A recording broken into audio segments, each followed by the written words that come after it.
네, 성경 말씀 오늘 우리에게 주시는 하나님의 말씀은 우리 야고보서 3장 2절에서 12절까지 말씀입니다.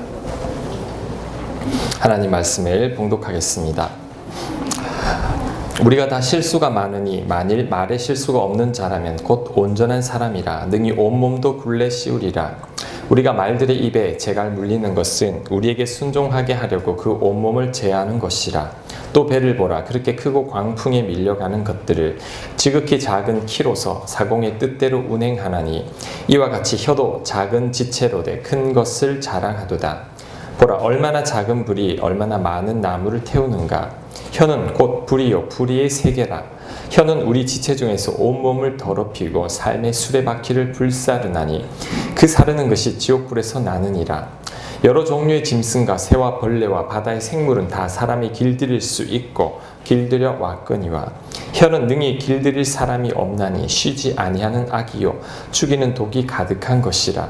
이것으로 우리가 주 아버지를 찬송하고 또 이것으로 하나님의 형상대로 지음을 받은 사람을 저주하나니 한 입에서 찬송과 저주가 나오는도다. 형제들아, 이것이 마땅하지 아니하니라. 샘이 한 구멍으로 어찌 단물과 쓴물을 내겠느냐. 내 형제들아, 어찌 무화과 나무가 감람 열매를 포도나무가 무화과를 맺겠느냐. 이와 같이 짠물이 단물을 내지 못하느니라. 아멘. 2주 전에 제가 공감에 대해서 말씀을 드렸습니다. 즐거워하는 자들과 함께 즐거워하고 우는 자들과 함께 울라라는 그 말씀. 그런데 이 공감이 주로 말로 이루어지죠. 말로 공감해주고 말로 어루만져 주는 것입니다. 지난주에는 우리 분노에 대해서 이야기했습니다. 분노도 말이죠. 말로 분노하는 것입니다. 말이 정말 중요합니다. 말이 정말 중요합니다. 말이 사람을 살리기도 하고 말이 사람을 죽이기도 합니다. 제가 어떤 여자분이 쓴 글을 읽었는데 그 글이 참 감동적이었어요. 이런 내용입니다. 부부가 있었습니다. 남편도 사업을 하고 아내도 사업을 했는데 이 아내가 사업 확장을 하느라 이제 남편을 보증으로 사업을 벌였어요. 근데 그만 부도가 나고 말았습니다. 그래서 전 재산 다 날라갔죠. 아내는 사기 혐의로 교도소에 가게 된 거죠. 이 여자분이, 글을 쓴 분이. 남편과 딸은 이제 오갈 데가 없어서 여인숙을 전전하고 있습니다. 남편과 딸이 면회를 옵니다. 교도소에 면회를 오는데 남편이 올 때마다 점점 지쳐갑니다. 초라해져 갔고 일이 없어서 막일을 하다 보니 얼굴은 긁게 탔고 그 다음에 몸은 초췌하고 그 남편을 볼 때마다 아내가 너무너무 미안합니다. 그런데 남편은 그 아내에게 한 번도 원망한 적이 없죠. 그래서 더 미안합니다. 그러다가 아내가 이런 생각을 했습니다. 내가 남편에게 속죄하는 길은 죽는 것밖에 없다. 그렇게 생각을 했죠. 그래서 이제 그 여인이 이제 출감하던 날 죽으려고 농약을 샀어요. 딱 마시려고 하는데 남편 생각이 나고 딸 생각이 나서 마지막으로 얼굴만 한 번 더 보고 죽자 이렇게 결심하고 이제 남편과 딸이 있는 여인숙을 찾아갔습니다. 오랜만에 본 남편은 더 늙어 있는 거죠. 더 지쳐 있고 더 억장이 무너져 내립니다. 이제 딸을 보고 이제 잠자리에 들 때 이제 아내는 이제 마지막으로 남편과 이 딸을 보고 이제 죽을 작정이었죠. 그런데 딸이 재우고 나서 남편이 아내 손을 꼭 잡으면서 이런 말을 합니다. 여보, 우리 결혼할 때 빈털털이었지. 그때는 우리 둘밖에 없었는데 지금은 딸이랑 당신과 나 이렇게 셋이야. 얼마나 감사한지 몰라. 이제 3명이 되었네. 우리 다시 일어서자. 여보 힘내. 난 할 수 있어. 여보 힘내. 남편이 아내를 다독여줍니다. 아내가 얼마나 많이 울었는지 모릅니다. 너무너무 고마워요. 자신은 그때 남편이 사업 확장하려고 할 때 남편이 막았다 그래요. 여보 지금 우리 잘 살고 있는데 왜 자꾸 확장을 하려고 해. 근데 자신이 고집을 부려서 이렇게 집안이 망하게 됐는데 남편이 하나도 원망하지 않는 거죠. 울면서 새롭게 결심했다고 합니다. 남편을 고통에 덜어주고자 자신이 죽으려고 했는데 마음이 바뀌었습니다. 내가 살아서 이 남편을 위해서, 내 딸을 위해서 정말 열심히 살리라. 그 각오로 다시 살기로 결단하고, 이제 일반 말해서 남편이 잠든 사이 그 농약병을 창밖으로 던졌다라는 그런 내용의 글이었습니다. 자, 여러분 이 글을 읽고 어땠습니까? 저는 부끄러웠습니다. 와, 과연 난 이 남편처럼 할 수 있을까? 우리 남자분들 할 수 있겠어요? 저는 못할 것 같아요.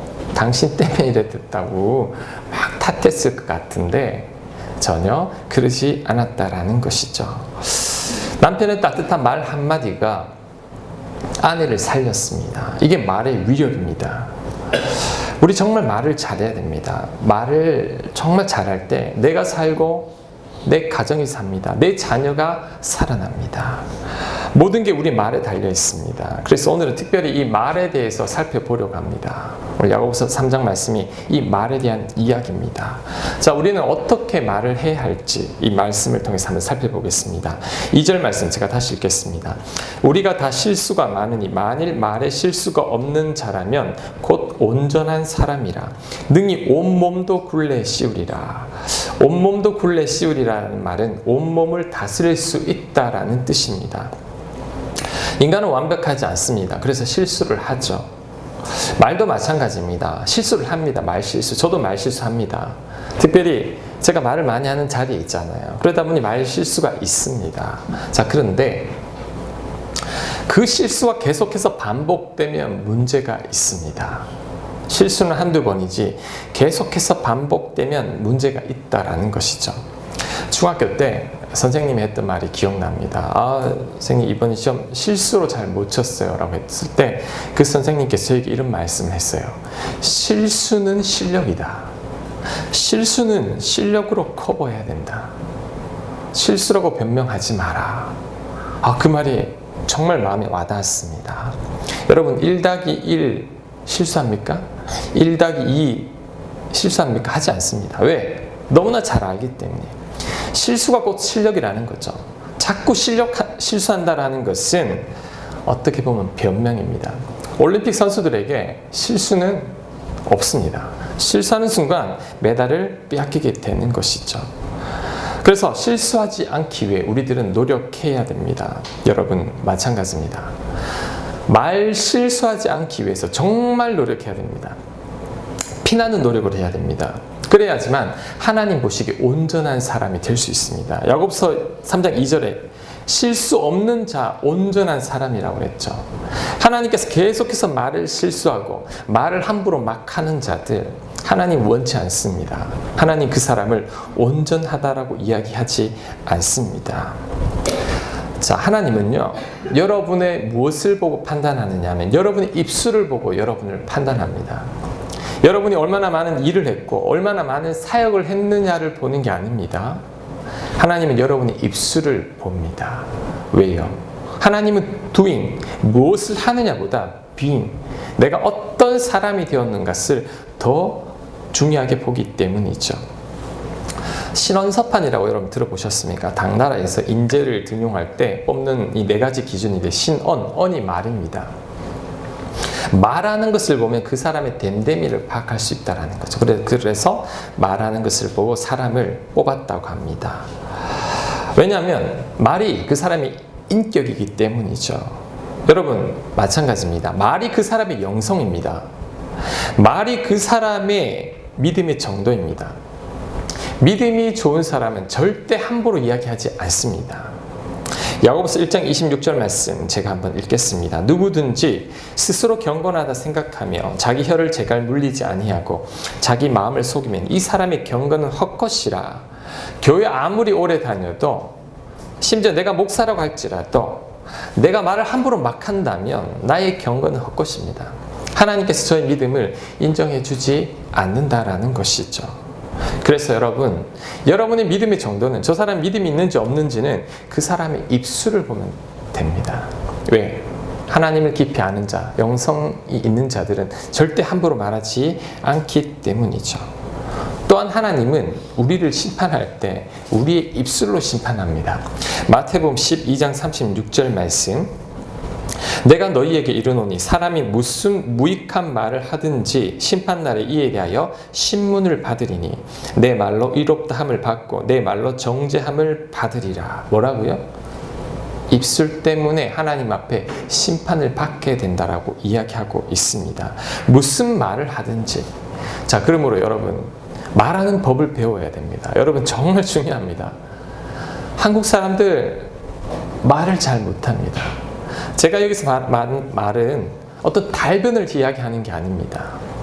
따뜻하게 이야기하고 친절하게 이야기하고 상처 주지 않으면서 이야기하고 찌르지 않도록 이렇게 말하는 방법을 배워야 합니다. 이게 경건의 큰 훈련입니다.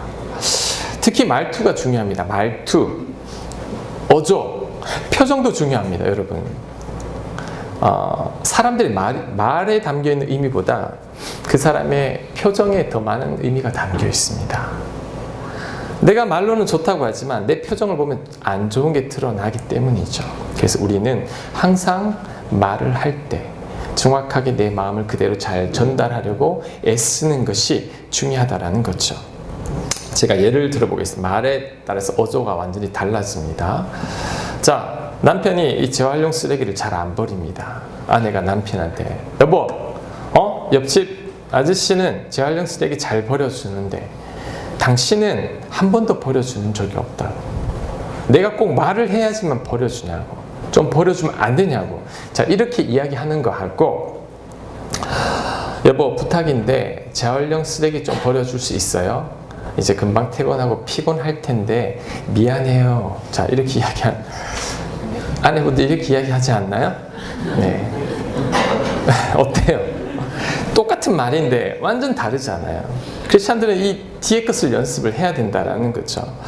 듣는 사람 입장에서는 완전히 다릅니다. 우린 너무너무 무뚝뚝해요. 우리 한국 사람들. 그래서 잘 안 됩니다. 특별히 여러분, 가까운 사람에게, 내 편한 사람한테 말하는 방법을 배워야 합니다. 우리는 얼마나 못되게 말하는지 몰라요. 누가 누구한테 제일 못되게 말하죠? 이제 부모가 자녀한테 제일 못되게 말하고, 아내가 남편한테, 남편이 아내한테 제일 못되게 말합니다. 왜? 편하니까. 그냥 막 이야기를 하는 거예요. 근데 정말 경건은 이거부터 바뀌어야 됩니다.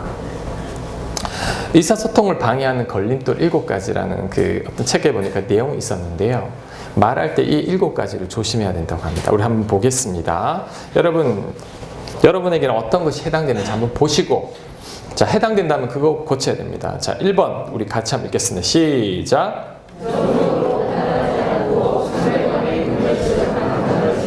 네, 지적 그만하라는 거죠. 우리 지적합니다. 이래서 잘못됐고 저래서 잘못됐고 지적하지 말라는 거죠. 2번째, 시작.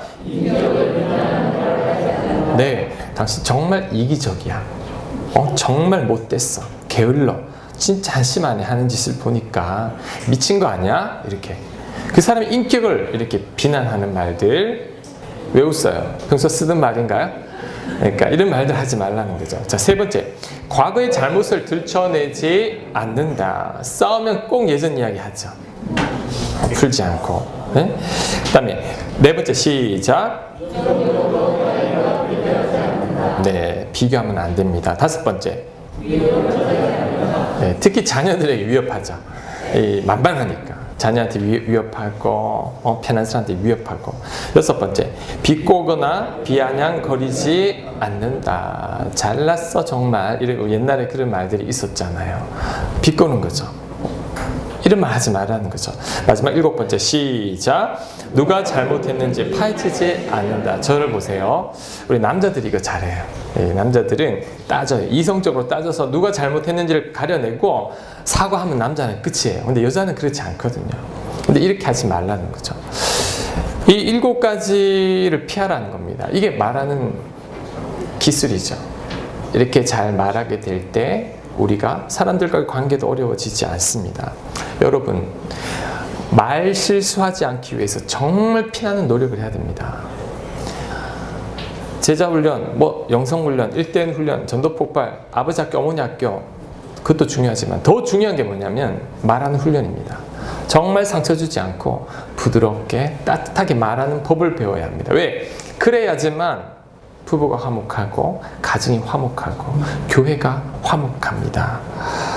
여러분의 말에 의해서 여러분 큰 심판이 있다라는 것 기억하고, 말이 여러분의 인격이요, 말이 여러분의 영성이요, 말이 여러분의 믿음의 수준이라는 것 여러분 꼭 기억하시기 바랍니다. 자, 우리 3절 4절 말씀 우리 같이 한번 읽겠습니다. 야고보서 3장 3절 4절 말씀 시작.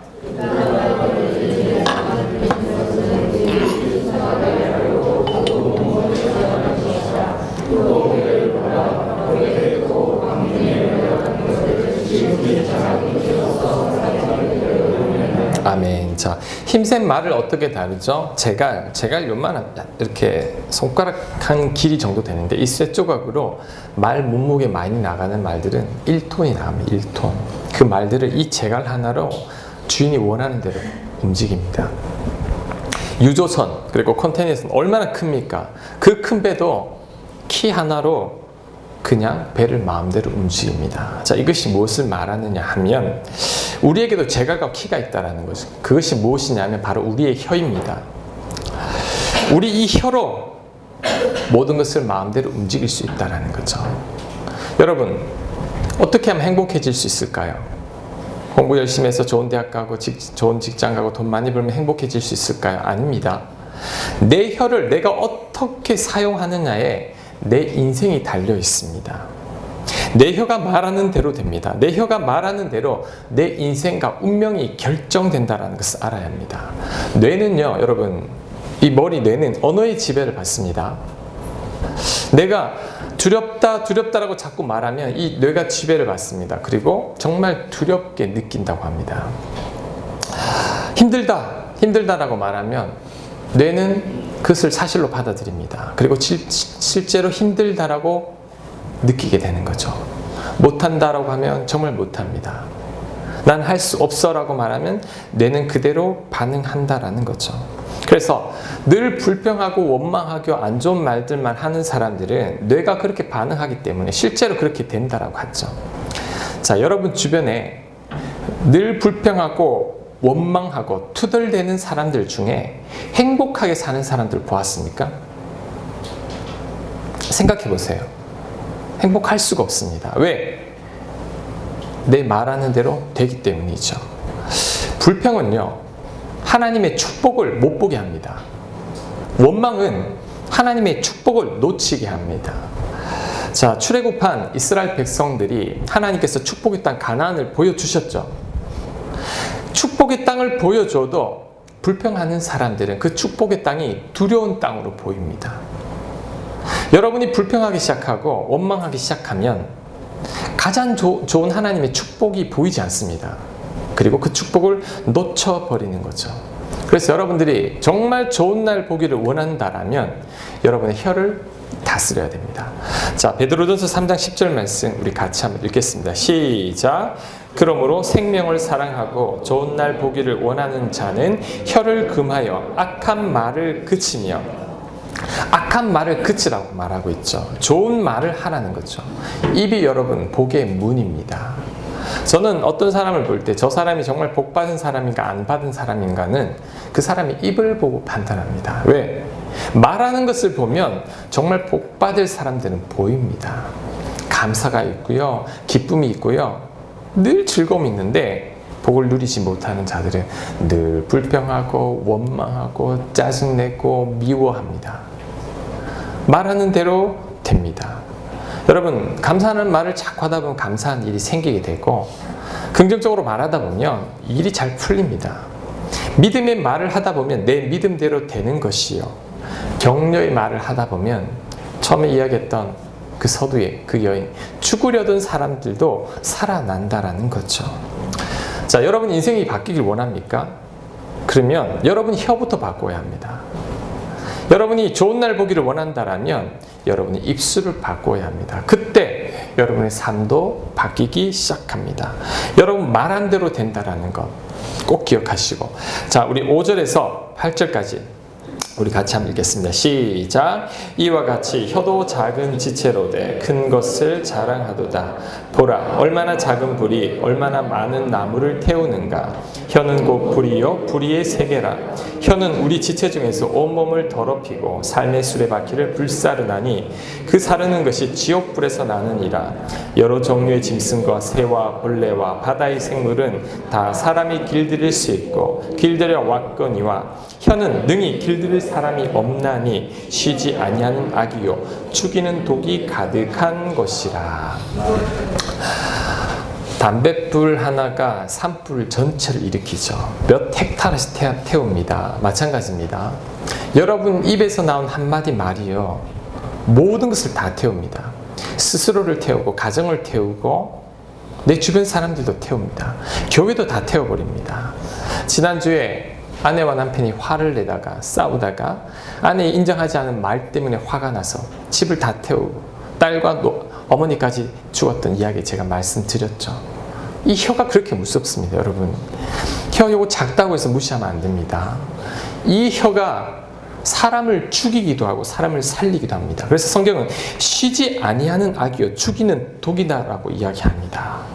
혀가 정말 무섭다라는 것을 여러분 알아야 됩니다.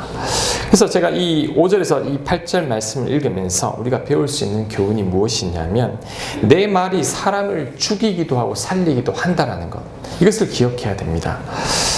여러분, 칼로만 사람 죽이는 게 아닙니다. 말로 사람을 더 많이 죽인다는 것을 알아야 돼요.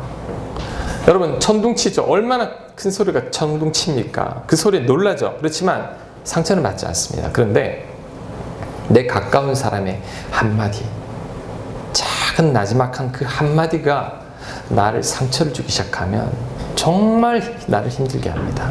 사람들이 그 말 한마디 때문에 죽는 사람들도 있고 그 말 한마디 때문에 며칠 밤을 잠 못 들어 하는 사람들이 있다라는 거죠. 얼마 전에 그 TV를 봤는데 우리 탤런트 이창훈 씨 혹시 여러분 아시나 모르겠어요. 하여튼 내가 어떻게 설명할 수는 없고 이창훈 씨라고 있어요. 그분 예전에 이 아주 유명한 여배우들하고 늘 이렇게 연기를 했었는데 그분이 결혼하고 이제 동네에 사러 나갔을 때 어떤 팬이 그를 보고 이런 말을 했다고 합니다. 이창훈 씨 이렇게 보니까 완전히 아저씨 다 됐네. 이제 결혼도 하고 이제 연예인 끝난 거 아니야? 이렇게 지나가면서 그 소리를 한 거예요. 그 말을 듣고 이창훈 씨가 상처를 받은 거예요. 옛날에 나를 그렇게 알아주었는데 이제는 사람들이 나를 알아봐 주지 않는구나. 그 말 한마디에 이창훈 씨가 2년 동안 우울증을 앓았다고 해요. 비만 오면 울었다고. 이제 갓 결혼을 해서 아내는 이제 애를 임신하고 낳았는데 본인이 2년간 너무 우울증을 시달리니까 술만 먹고 밖으로 돌아다니니까 아내들이 힘든 거죠. 아내도 너무 힘들었고 남편도 힘들었고 이 가정이 거의 파탄 직전까지 갔다라는 거죠. 누구 때문에? 스쳐 지나가는 그 말 한마디 때문에. 여러분, 내가 무심코 던진 한마디 그거 조심해야 됩니다. 정말 말 조심해야 됩니다. 그 한마디 때문에 누군가는 죽을 만큼 괴로워한다라는 거죠. 여러분, 누가 툭 던진 그 한마디 때문에 여러분 괴로워해 본 적 없습니까? 전 있습니다. 툭 던진 그 한마디 때문에 며칠 잠 못 들어 한 적이 있습니다. 툭 던진 말 한마디 때문에 3일을 굶고 기도한 적도 있습니다. 말이 그만큼 무서운 거예요. 자, 어쩌면 여러분 저는 이렇게 생각합니다. 내가 깨닫지 못할지 몰라도 내가 던진 한마디 때문에 누군가가 죽었을 수도 있다라는 거죠. 우리 탤런트 연예인들 자살하잖아요. 왜 죽죠? 악플들. 내가 무심코 던진 그 한마디 때문에 괴로워하다 죽는 거예요. 자, 하나님은요, 여러분은 몰라도 마지막 심판대 가면 하나님 그것에 대해서 심판합니다. 너의 그 말 때문에 이 사람이 그 큰 상처를 평생 지니고 살았단다. 너의 그 말 때문에 이 사람이 죽었단다. 하나님 거기에 대해서 분명히 심판합니다. 마태복음 12장 36절 다시 한번 읽겠습니다. 내가 너희에게 이르노니 사람이 무슨 무익한 말을 하든지 심판날 이에 대하여 신문을 받으리니 반드시 신문을 받게 되어 있다라고 이야기합니다. 여러분, 자, 저를 보세요. 우리 말하는 것 막 내뱉는 말들 기록되지 않잖아요. 녹취되지 않잖아요. 그러니까 너무 쉽게 이야기하는 것 같아요. 누가 저한테 인터뷰를 하고 뭐 예전 교회에서 인터뷰하거나 녹취할 때는요, 말을 굉장히 조심해요. 왜? 내가 말하는 게 이제 영상으로 나올 것이며 내가 말하는 게 이 책자에 그대로 나오니까 정말 조심해서 이야기합니다.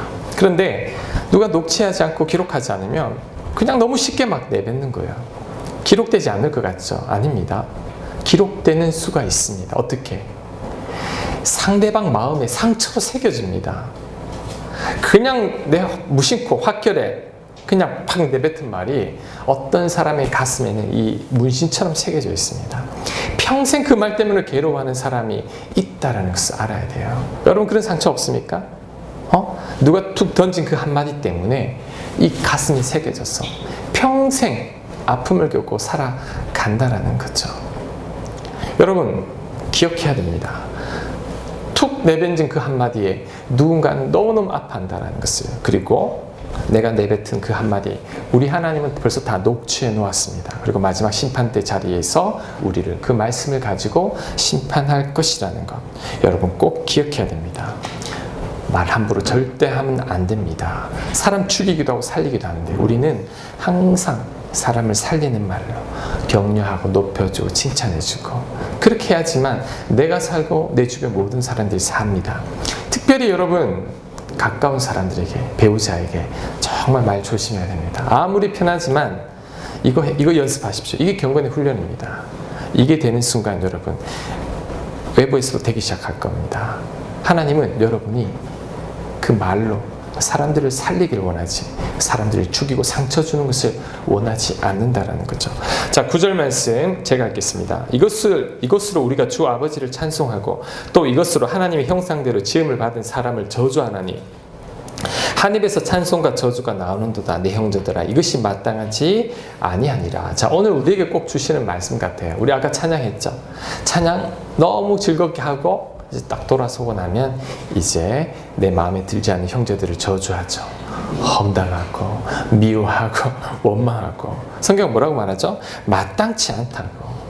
자, 이 9절 10절 말씀이 주는 교훈이 있습니다. 여러분 이거 잘 들으세요. 절대 험담하지 맙시다. 절대 비난하지 마십시오. 하나님 절대 기뻐하지 않으십니다. 험담하고 비난하는 것은 마귀의 부추김입니다. 마귀는요, 사단 마귀들은 참소하는 자입니다. 참소. 일러 바쳐서 고자질하고 저 사람을 미워하게 만든다는 거죠. 우리를 그 도구로 씁니다. 항상 우리를 노립니다. 뭐 도깨비처럼 생겨서 나타나서 우리를 괴롭히는 줄 알아요? 아니에요. 우리에게 슬며시 다가와서 미워하게 만듭니다. 원망하게 만듭니다. 불평하게 만듭니다. 저 사람 잘못이라고 나를 힘들게 합니다. 여러분 이렇게 되면 하나님 기뻐하지 않을 뿐만 아니라 성령께서, 여러분 안에 계신 성령께서 굉장히 근심합니다. 자, 에베소서 4장 29절 말씀. 무릇 더러운 말은 너희 입 밖에도 내지 말고 오직 덕을 세우는데 소용되는 대로 선한 말을 하여 듣는 자들에게 은혜를 끼치게 하라. 하나님의 성령을 근심하게 하지 말라. 자, 여러분들이 험담하고 나쁜 말하고 저주의 말을 퍼붓고 상처 주는 말을 할 때 여러분 안에 계신 성령님 불편합니다. 괴로워요. 근심합니다. 우리 조이스 마이어 목사님이라고 있어요. 미국에서 가장 영향력이 있는 우리 복음주의 리더 25인에 뽑히기도 한 목사님인데 이분이 많은 상처가 있어요. 자랄 때 그 상처 때문에 아버지로부터 학대를 당하고 그 상처가 있다 보니까 이 참 말들이 보통 말들이 아닌 거예요. 그래서 한번 가정이 깨어지고 하나님 은혜로 이제 두 번째 가정을 이루면서 이분의 삶이 바뀌면서 이제 그분이 책들을 많이 지었어요. 그 책에 보니까 이런 말들이 나와요. 본인이 너무너무 찌르고 아프게 많이 했는데 이제 하나님의 은혜로 자꾸 말이 바뀌기 시작했다라는 거죠. 어느 날 이제 집회를 하기 전에 이제 설교하기 위해 말씀을 전하는데 마음 평안이 없습니다. 기쁨이 없고 너무 불안하다라는 거죠. 그래서 하나님께 깊이 기도하는 과정 중에 하나님이 깨닫게 해주신 것이 무엇이냐면 며칠 전에 그 말씀 목사님이 아는 목사님에 대해서 굉장히 험담을 한 거죠. 그 사람이 정말 나쁜 짓을 했지만 그 욕을 하고 비난을 했더니 본인 안에 계신 성령께서 근심한다라는 거죠. 네가 이제 하나님의 말씀을 전해야 되는데 너는 하나님의 말씀을 전해야 되는데 네가 그 마음을 어떻게 전하려고 하느냐. 그것을 깨닫고 하나님 앞에 회개하고 다시 성령께서 본인을 붙드는 것을 느꼈다라는 그 글을 읽었습니다. 제가 더 힘들어요, 여러분. 여러분들은 막 그냥 이렇게 넘어갈 수 있지만 늘 앞에서 말을 해야 되는 입장에 있으면 정말 불편해요. 성령께서 근심하는 게 느껴져요. 조금만 불편해도 너무너무 불안해서 알아요. 근데 저는 감사해요. 이렇게 느낄 수 있음을. 그런데 보통은 내가 사람들을 저주하고 욕하고 험담하고 비난하면서도 내 안에 계신 성령께서 근심하는 것을 전혀 느끼지 못하는 사람이 있다는 거죠. 그러면 안 되죠. 느껴야 됩니다. 내가 욕하고 비난하고 미워하고 나면 하나님이 슬퍼하는구나. 하나님 용서해 주십시오. 그러지 않게 해주십시오 라고 할 수 있어야 된다는 거죠. 우리 한국 사람들은 뒤에서 욕 정말 많이 합니다. 정말 많이 하죠. 또 뒤에서 욕하는 게 그렇게 재밌잖아요. 맛있잖아요. 별식이잖아요. 잠언 18장 8절 우리 같이 한번 읽어볼까요? 시작.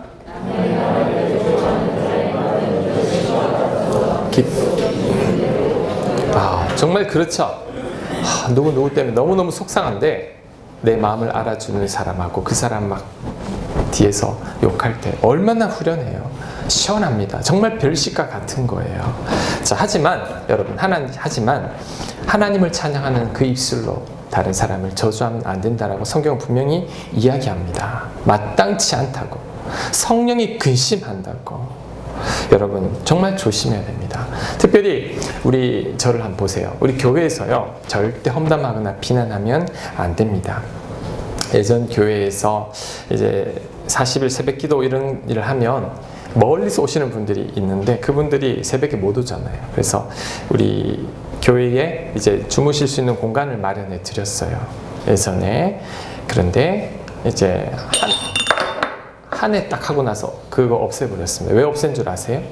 이제 권사님들이 모여서 주무시면서 모여가지고 어떤 이야기를 하냐면 우리 교회는 이래서 문제가 있어. 우리 목사님이 이래가지고 안 돼.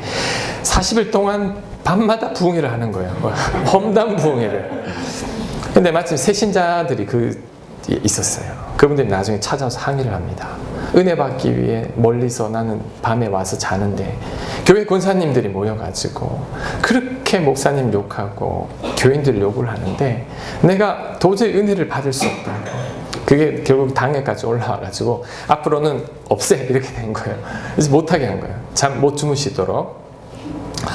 우리 젊은 여집사님들이 소그룹 모임을 하고 나오는데 너무 얼굴이 환해요. 그래서 내가 집사님 도대체 어떤 나눔을 하셨기에 그렇게 얼굴이 환합니까? 그러니까 남편 욕했어요. 우리 여집사님들 다 모여가 남편 욕하니까 너무 후련하고 좋은 거예요. 은혜 받았다라고. 은혜가 아니죠. 그러면 안 됩니다, 여러분. 절대 안 됩니다. 남편 험담할 수 있어요. 그렇지만 우리 남편 이래도 하나님 은혜 주셔가지고 그 남편이 이쁘게 보여. 이렇게 하는 거죠. 막아야 됩니다. 교회는요. 순식간입니다. 험담하는 순간 무너집니다. 정말이에요. 발 없는 말은요. 천리 가요. 칭찬하는 말은 멀리 안 갑니다. 발 없는 말, 나쁜 말들은 순식간에 퍼집니다. 그래서 사람들 관계를 무너뜨리고 교회를 무너뜨립니다. 목장 모임할 때, 교인들 모일 때 절대 욕하면 안 됩니다. 알겠죠? 나 욕하지 마세요. 절대 교인들께 욕하면 안 됩니다. 이것만큼 꼭 지켜주셔야 합니다. 누군가 그렇게 이야기할 때는 저 이름 파세요. 목사님이 그렇게 말하지 말라고 했는데 하지 말고 화제를 돌리세요. 모여가지고 계속 그동안 이제 또 시댁 다녀왔으니까 또 쌓인 것들 많잖아요. 이거 나눔하지 마시고 덕이 있게 은혜롭게 말을 하라고 성경 분명히 이야기하고 있습니다. 여러분 이렇게 해야 됩니다. 자, 야고보서 4장 11절 말씀 우리 같이 한번 읽겠습니다. 제가 읽겠습니다. 형제들아 서로 비방하지 말라. 형제를 비방하는 자나 형제를 판단하는 자나 곧 율법을 비방하고 율법을 판단하는 것이라. 네가 만일 율법을 판단하면 율법의 준행자가 아니요 재판관이로다. 입법자와 재판관은 오직 한 분이시니 능히 구원하기도 하시며 멸하기도 하시느니라. 너는 누구이기에 이웃을 판단하느냐. 자, 여러분 우리는 판단하고 비방하고 험담할 자격이 없습니다. 왜? 하나님이 그 자격을 주지 않았죠. 재판하고 판단하시는 분 오직 하나님 한 분이라는 거죠. 너는 월권하지 말라는 거죠. 내가 판단하는 거지 네 판단대로 하지 말라는 겁니다. 저는 이렇게 생각합니다. 여러분, 믿음 생활지 정말 힘든 이유가 내 잘못된 것 고치는 건 어려운 게 아니에요. 정말 어려운 게 뭐냐면 내가 옳다고 생각하는 것 고치는 게 힘듭니다. 하나님, 저 사람 잘못됐잖아요. 저 사람 정말 비난받아 마땅합니다. 근데 성경은 하지 말라고 해요. 그때 그 말씀에 순종하는 게 어렵다라는 거죠. 내 기준으로는 저 사람이 죄인인데 어떻게 저럴 수가 있느냐고 하나님 앞에 따지고 싶은데 그 기준을 내려놓는 것, 이게 성경 말씀이거든요. 그때 순종하는 것이 어렵습니다. 하지만 우리는 그렇게 해야 합니다. 왜? 그것이 바로 하나님 보시기에 마땅한 일이요, 성령께서 근심하지 않기 때문입니다. 그래서 오늘부터 여러분 결심하십시오. 뒷담화는 절대 하지 마시고 험담하지 마십시오. 교회에서도, 여러분 밖에 나갔어도 여러분이 딴 사람 욕하지 않는 한 사람들과의 관계 속에서 어려움 잘 안 겪습니다. 절대 하지 마십시오. 이 험담하는 건 습관이에요. 제가 보니까 습관이고 버릇입니다. 하는 사람이 늘 합니다. 하나님 기뻐하지 않습니다. 그래서 오늘 이후로는 이제는 험담하지 않고, 혹 정말 속상한 일이 있고 누구 때문에 너무너무 괴롭다면 저를 찾아오세요. 저한테 찾아와서 이야기를 하십시오. 전 괜찮습니다. 저한테 이야기하시면 제가 들어드리겠습니다. 대신 절대 다른 사람에게도 아무에게도 말하지 마십시오. 혹 속상했다 할지라도 그 가운데 있는 하나님의 뜻을 발견하려고 애쓰다 보면 정말 내 안에 성령께서 기뻐하는 것이 느껴집니다. 자, 이제 마지막으로 11절, 12절 말씀 가장 중요한데 제가 묻겠습니다. 샘이 한 구멍으로 어찌 단물과 쓴물을 내겠느냐? 내 형제들아, 어찌 무화과 나무가 감람 열매를, 포도나무가 무화과를 맺겠느냐? 이와 같이 짠물이 단물을 내지 못하느니라. 이게 무슨 말이죠? 갑자기 이 확 바뀌는 내용이 나오는데, 자, 이유가 있습니다.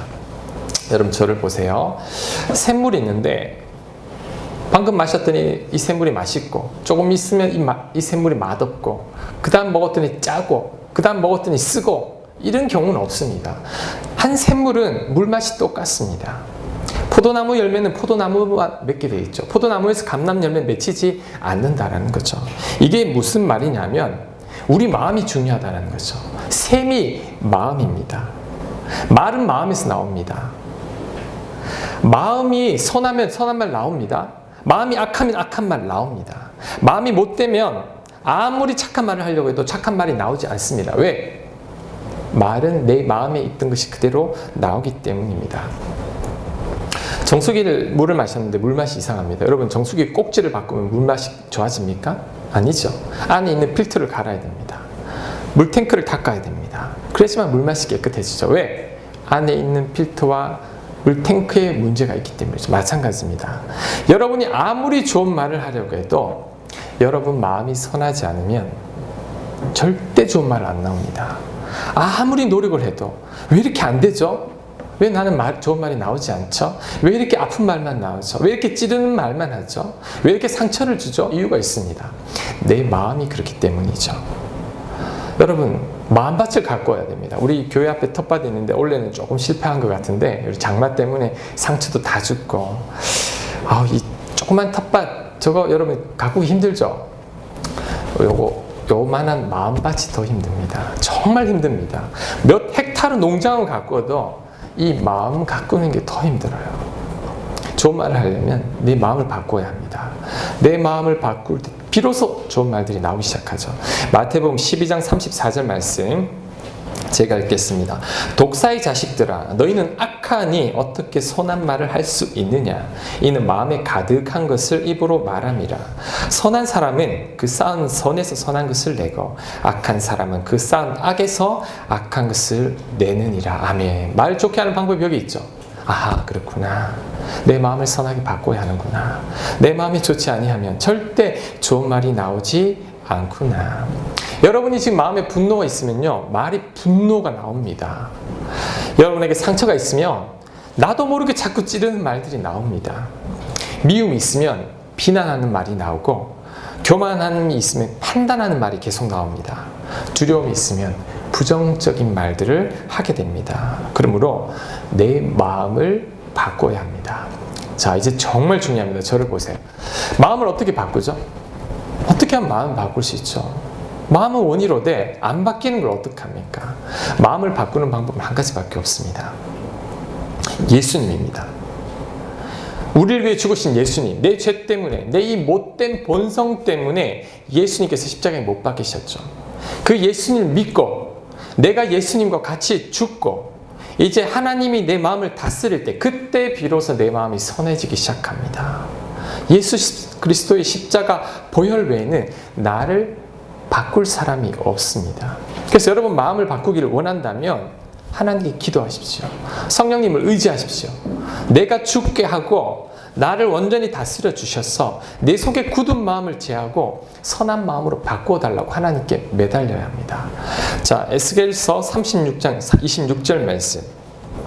또 새 영, 성령님을 말합니다. 너희 속에 두고 새 마음을 너희에게 주되 너희 육신에서 굳은 마음을 제거하고 부드러운 마음을 줄 것이며, 성령님만이 여러분을 선하게 바꾸실 수 있습니다. 그래서 여러분 마음이 선해지기를 원한다면, 여러분 마음이 바꿔지기를 원한다면 하나님께 기도하십시오. 성령님 의지하십시오. 나를 바꿔달라고, 내 마음을 선하게 해달라고. 그리고 성경 말씀을 가까이 하십시오. 성경 말씀 늘 읽고 묵상하십시오. 성경의 저자는 성령님이십니다. 그 성령님의 마음이 그대로 녹아있기 때문에 성경 말씀을 늘 읽고 듣고 배우는 동안에 내 마음이 선하게 바뀌기 시작합니다. 그리고 선한 행동을 많이 하십시오. 내 마음이 또 선하게 바뀝니다. 하나님께 기도하게 될 때, 그때 내 마음이 바뀌기 시작하면서 비로소 내 입술에서 좋은 말들이 나가기 시작한다라는 것입니다. 자, 여러분 오늘 말씀 정리하겠습니다. 여러분 말이 바뀌지 않으면 여러분 인생 절대 안 바뀝니다.